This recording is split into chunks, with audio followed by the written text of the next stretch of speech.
Into this video, pag-usapan po natin isa pa rin po sa mga document para po sa preparation ng barangay budget, which is Statement of Indebtedness.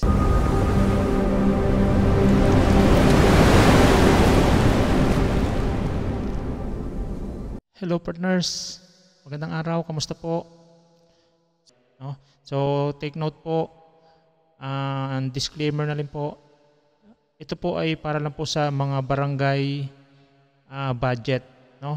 Then kung ano man po yung mga ginagamit naming details dito, mga nabanggit dito is example lang po ito, wala po ito kinalaman sa kahit ano man pong barangay. So today, sa video natin pag-usapan po natin yung mga documents po na kailangan natin during the preparation of barangay budget.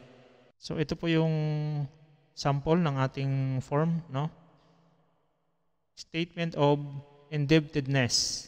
So sa madalit salita, ito po ay kung meron po tayong mga pagkakautang, no? Ang ating barangay may pagkakautang. So para mapaglaanan po ng budget, para po sa kung meron pong monthly amortization, no? So dapat nakalagay din po 'yan.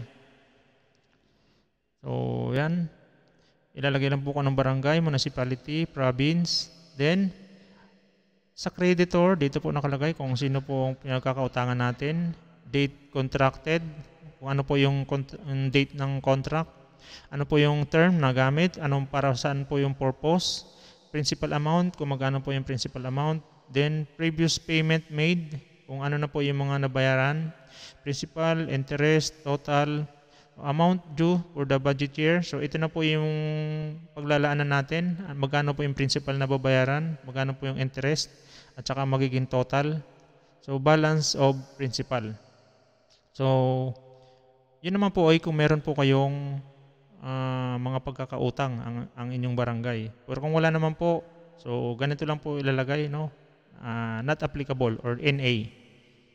Okay? So partner, thank you po. God bless.